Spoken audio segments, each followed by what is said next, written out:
Hi ಎಲ್ರಿಗೂ. ಇವತ್ತು soya ಚಂಕ್ಸಲ್ಲಿ ನಾನು ಸಿಂಪಲ್ ರೆಸಿಪಿ ಮಾಡ್ಕೋತಾ ಇದ್ದೀನಿ. ದೋಸೆಗೆ ಚಪಾತಿಗೆ ಇದು ಒಳ್ಳೆ ಕಾಂಬಿನೇಷನ್.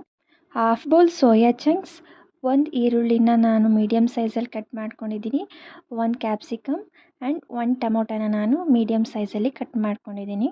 ಬಾಯ್ಲ್ ಆಗ್ತಿರೋ ವಾಟರ್ಗೆ ನಾನು ಸೋಯಾ ಚಂಕ್ಸ್ನ ಹಾಕಿ ಒಂದು 2 ಮಿನಿಟ್ಸ್ ಅದನ್ನು ಬೇಯಿಸ್ಕೊತೀನಿ. ಇವಾಗ ಒಂದು ಪ್ಯಾನ್ ಇಟ್ಟು ಅದಕ್ಕೆ ಆಯಿಲ್ ಹಾಕಿ 2 ಲವಂಗ, 1 ಚಕ್ಕೆ, 2 ಪಲಾವ್ ಎಲೆ ಹಾಕಿ ಫ್ರೈ ಮಾಡ್ಕೋಬೇಕು. ಆನಿಯನ್ ಮತ್ತು ಕ್ಯಾಪ್ಸಿಕಮ್ನ ಹಾಕಿ ಸ್ವಲ್ಪ ಸಾಫ್ಟ್ ಆಗೋವರೆಗೂ ಫ್ರೈ ಮಾಡಿಕೊಂಡು ಸೋಯಾ ಚಂಕ್ಸ್ನ ಹಾಕ್ಕೊಂಡು 1 ಕಪ್ ಮೊಸರು, 1 ಸ್ಪೂನ್ ಉಪ್ಪು, 1 ಸ್ಪೂನ್ ಅಚ್ಚ ಖಾರದ ಪುಡಿ, 1 ಸ್ಪೂನ್ ಗರಂ ಮಸಾಲ, 1 ಸ್ಪೂನ್ ಧನಿಯಾ ಪುಡಿ, ಟೊಮೊಟೊನ ಹಾಕಿ ನೀಟಾಗಿ ಮಿಕ್ಸ್ ಮಾಡ್ಕೋಬೇಕು. ಸ್ವಲ್ಪ ನೀರನ್ನ ಹಾಕಿ ಕೊತ್ತಂಬರಿ ಸೊಪ್ಪು ಹಾಕ್ಬಿಟ್ಟು ಚೆನ್ನಾಗಿ ಬೇಯಿಸಿದ್ರೆ ರೆಡಿ ಆಗುತ್ತೆ simple recipe of soya chunks. ಇದೇ ಥರ ವಿಡಿಯೋಗಾಗಿ ನಮ್ಮ ಯೂಟ್ಯೂಬ್ ಚಾನಲ್ನ ಸಬ್ಸ್ಕ್ರೈಬ್ ಮಾಡಿ, ಲೈಕ್ ಮಾಡಿ, ಶೇರ್ ಮಾಡಿ, ಕಮೆಂಟ್ ಮಾಡಿ. Thank you.